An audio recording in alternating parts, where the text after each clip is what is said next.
Hi, and welcome back to the Saved for Parts channel. Today we've got a really cool opportunity to check out one of my favorite local breweries. Schell's Brewing Company in New Ulm, Minnesota is the second oldest and second largest family-owned brewery in the entire United States, and they're right here in Minnesota. They've produced their own local Schell's brand for over a century and a half, and in 2002 they took over the local Grain Belt name, which has been a staple of Minnesota beer drinkers forever. Schell's noticed my love of Grain Belt beer in a recent video, and they were kind enough to send me some swag, including sweatshirt, some beer, a hat, etc. Now they've agreed to let us come down to the brewery in person and check out some of the behind-the-scenes areas, including their historic brewery caves. So my name is Kurt Van Asten. I'm the general manager here at Schell's Brewery. I'm kind of in charge of the kind of front of the house, so all the hospitality, events, community outreach, a little bit of marketing, kind of really getting the word out to the folks about what we're doing here and all that, as well as trying to get as many people on our beautiful campus as we can. Speaking of that, we are standing right now in our original tap room. So it was used from 1885 to 1955, so just about 70 years. It's kind of been tucked away, used for storage and things like that for the last 60-ish years. We are currently in the process of going through a big renovation, bringing it back, kind of reintroducing it to the public after kind of a little hiatus. But yeah, this was the spot where you would come. There was the taps behind me here. These we call it the Eternal Tap.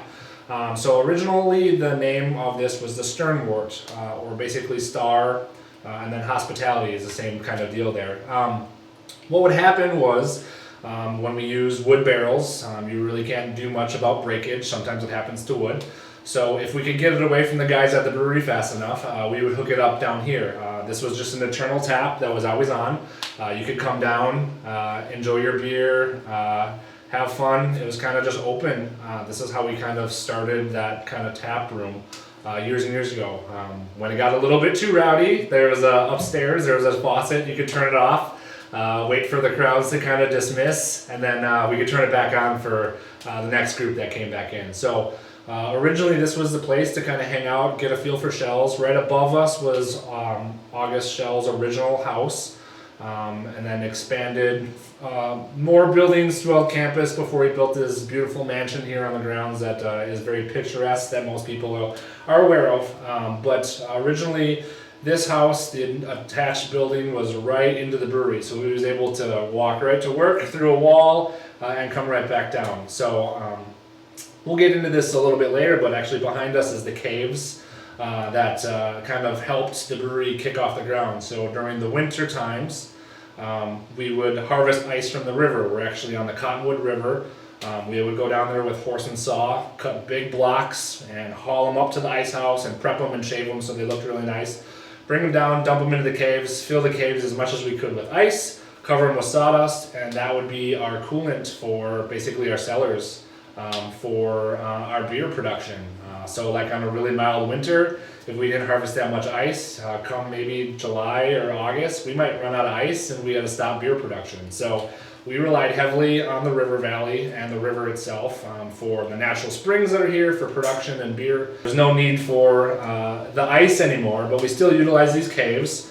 They're used once a year. We do a cave age, barrel age, so it's a darker beer. We release it right before the holidays. So we'll put it in whiskey or bourbon or gin barrels that we farm out, fill our beer in there and let it sit for about 6 months. Then we bottle it, caved conditions in the cave temperature. It's kind of a natural temperature down here, just in the ground. And that's our special release for the year, and it's a highly sought after beer, pretty dark, pretty full of alcohol, and delicious in flavor, and made right here in the caves.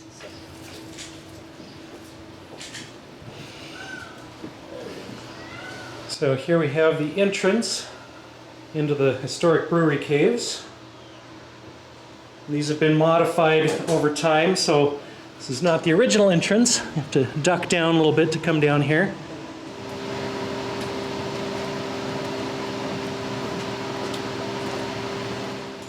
So originally these would have been carved out of sandstone bedrock, and they've all been lined with various materials. So in here we have some brick lining, and we have the old chutes that would bring ice in from up above. So that ice that they would cut at the river would be dropped in here, and then packed with sawdust. And this wall was the original connection to the brewery cellars. So the basements of the building kind of extend into the caves here. Originally this was open. That's been walled off at some point. We have a door into the cellar. And then we can just peek through here and see the modern day brewery cellars, and the more modern refrigerated tanks. And this would have been the area that was originally all cooled with ice from the caves, but has been converted to modern systems.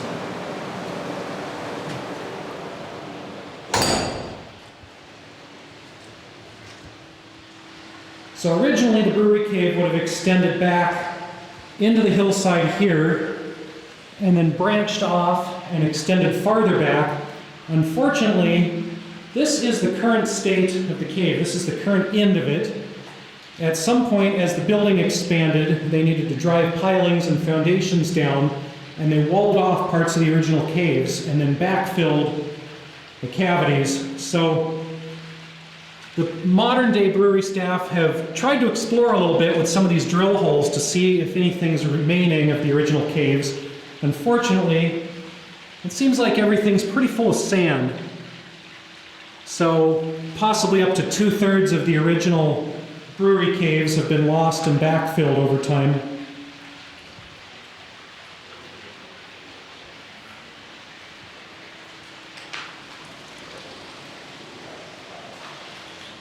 And then most of these caves, the remaining parts of the caves, again, have all been lined with stucco and cement and other materials.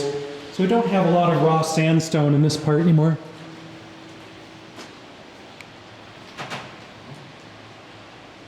We have the underside of the brewery foundation. All right, guys, so we are currently in the caves. Where I was standing before in the historic tap room, right below that, or behind that tap, this is the caves. So the entrance comes in here. This is where we do all of our barrel aging. So here, and then just around the corner, before you get into that last little part of the caves that we talked about being closed off, this is where we put our barrels. So the guys roll the barrels in, they run a hose from the filter room right into here, and they fill all the barrels individually and let them sit for 5-6 months before they're ready to go out. So usually there's a little walkway on each side, and there's a row of barrels with another row of barrels and then a row of barrels on top. So they're in here cleaning and doing their inspections and filling, and then at some point they gotta roll those barrels out and start all over again. So every year it's a fun time right around after Christmas-ish. We kind of wait, but we'll actually sell those barrels to the general public. So that's a hot ticket item. I think we had 658 barrels last year, and they were gone in about 14 hours. So yeah, people drive up from all over and come down and grab these barrels, and we stamp them with our stamp, and there's still, some of them still have some liquid left in them. You can pop the cork open and or the stave, and you can smell what we were doing. And yeah, it's a pretty cool thing. Some people use them for furniture or decorations. But yeah, it's a fun thing to kind of keep. But yeah, this is what's left of kind of what we use for the production part of the caves, and it stays this temperature year round. We're underneath the brewery, and the fermentation area is right behind us, so that ambient coldness from that kind of keeps this a little bit more cool too, with it being kind of closed down. But yeah, this is where the magic happens for cave aged.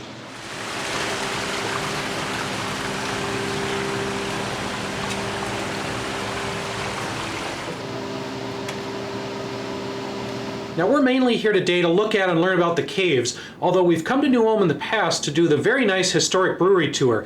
That could be an entire multi-hour video in itself. So I'd highly recommend people come down here and actually tour the Schell's Brewery in New Ulm. They have a fantastic campus. They have a great set of tour guides who will take you through the building, explain the process of brewing, show you all the equipment, both new and historic.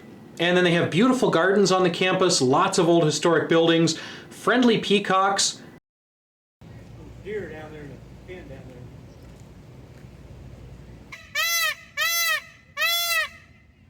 a German-style deer park relating to their traditional deer brand beer, a recently built beer hall where you can sample different Schell's products, indoors or outdoors in their very nice beer garden, and the on-site August Schell Museum of Brewing, which includes a lot of artifacts both from the August Schell Brewing Company, the Grain Belt beer brand, and brewing around Minnesota in general. Again, as the second oldest and second largest family-owned brewery in the entire US, I'd say this is a must-see destination for anyone who lives in or is passing through Minnesota. It really is a beautiful campus on a picturesque hillside, very friendly staff. Even if you're not much of a beer drinker, it's still a great piece of local and national history. So I've been here about a year and a half. I came from the brewery world and events world. Jody and Ted have kind of been at the helm for 55, 60 years, so they're looking to retire. Kyle, Ted's son, is set to take over as president here, son. He's still actively in the military, so when his service is up, he'll be able to take over fully. But when Jody stepped away, she was really the driving force between the festivals, the hospitality, the gift shop, things like that. So they were looking for someone that understand the beer world, more event focused, how to get people on campus, that person that can get out there and kind of put your feelers out and get in all those networks. So they brought me in, and we're off to the races. We have a really busy summer and things like this, the renovation of this beautiful space that's just kind of been hidden away from the public for 70-ish years. My favorite thing is it's different every day. You saw the peacocks walking by. There's people that come from all over the world. We get people that come here specifically to visit New Ulm from Germany because it's kind of all of the German immigrants here. It's New Ulm. There was a place in, obviously, Germany named Ulm. It just reminds them of that Black Hills where a lot of them came from, the river valleys and the feel. Up to, it's kind of fading a little bit in this generation, New Ulm, but there were still people that primarily spoke just German in town. So there's strong roots and people that have been here and families that have been here for generations. Obviously, we're 160 plus years old as a brewery, and the city's even older than that. So, there's a ton of history, and I'm learning more and more every day. You just have to ask the questions and someone knows, or I can find someone that knows the answers to those questions. But yeah, there's little hidden gems all over this place, whether it be part of the gardens or like the caves behind us, or this room that was hidden for 70 years that we're kind of reintroducing. It seems that every day we're building back that legacy that, not that it was hidden, but that maybe we were busy on the brewing side, so now there's a lot of us more that can focus on kind of reintroducing things like this back into the world that were very important, that were kind of just lost in the shuffle for a couple of years. How did Schell's end up taking over the Grain Belt name? So that was a Ted Marty. So that was I would say his biggest part of his legacy was, obviously Grain Belts and Minnesota Brewing Company was a direct competitor to us. Obviously, in the brewing world, there was only so many breweries, and Ted and those guys knew each other very well. And unfortunately, they shuttered their doors and were out. And Ted really, really wanted to kind of look and see how can we expand and do kind of just some different things. So he started looking at the Grain Belt label and decided one day that we should buy this. So we went to the board and pitched to the board, hey, I'm thinking about doing this. And they were very hesitant. Like, why would you buy a brand that folded? That's not a smart decision. And he goes, I own 51% of this company. We're buying the brand. So overnight, when we bought them, we became the largest brewery in the state of Minnesota overnight. So now here, which was once a rivalry, is now a partnership. So we brew Grain Belt here, Schell's, and then our Star Keller sours are brewed on site as well too. So a big thing for us is we're in the middle of this renovation. So you can probably see in some of the photos, things aren't quite right. The paint isn't quite done. Like I said, it's been a labor of love to try to bring this back to fruition from kind of being gone for about 70 years. We're in the process, when this is done, we'll have the Eternal Tap back on, be able to rent this for bachelor parties or buses or things like that. We're working on turning this into a programmable space and a usable space for the weekdays and weekends. We're kind of working on with some nonprofit groups to do like a 1919 root beer float shop down here on the weekends. Just some fun stuff like that. As for like just visiting the brewery in general, you guys kind of got to see into the caves. It doesn't happen very often. We actually started a brewery tour. It's called Into the Depths. So it starts in the museum, goes through a lot of the brewery that most people don't get to see, and then ends down here in the caves. So it's been a big success. We do that once a month. and as well as during the summer we run tours 7 days a week. So you can always come tour the grounds. We have amazing tour guides, very knowledgeable, very personable. It's a lot of fun. And then another really cool thing is we're working on just a self-guided grounds tour. So hopefully by the end of July, there'll be placards around. We'll have 21 stops that'll start at the visitor center, walk around the grounds. We pick 21 key spots of kind of our history, the then versus now, why this would be important, kind of giving you a little more of that in the depth of the grounds while you're here. So if you don't quite want to go on the tour, maybe it's just beautiful out, you can kind of bring yourself around the grounds and kind of get a feel of who we are, how we've established ourselves as a brewery, and kind of where we came from. So we have kind of a few things kind of up in the air, but like I said, it's a labor of love, and we're kind of uncovering a lot of these things and this information as we go through. So it's been fun. So big thanks to Kurt for showing us around the behind-the-scenes areas, the old historic corners of the Schell's Brewery, and especially the old brewery caves. I'm a little sad they weren't quite as extensive as I had hoped. Things have been sealed off and walled up over the years, but it's still really cool that they're preserving and still using this little piece of the original brewery caves.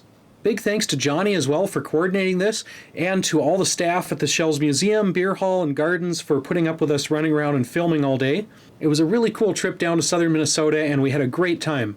If you'd like to check out the Schell's Brewery for yourself, either their products or their tour options, I'll throw some links down in the description below. As Kurt mentioned, they are doing the behind-the-scenes tour about once a month, but it has limited space and it fills up early, so make sure to get on their list if you want to check that out. And then they do have the normal brewery tour, which we've done before and I highly recommend, as well as some self-guided walking tours, the museum, the beer hall, and various events throughout the year. I hope this video has been as fun to watch as it was for us to make it. Thanks to everyone for watching, and we'll see you next time.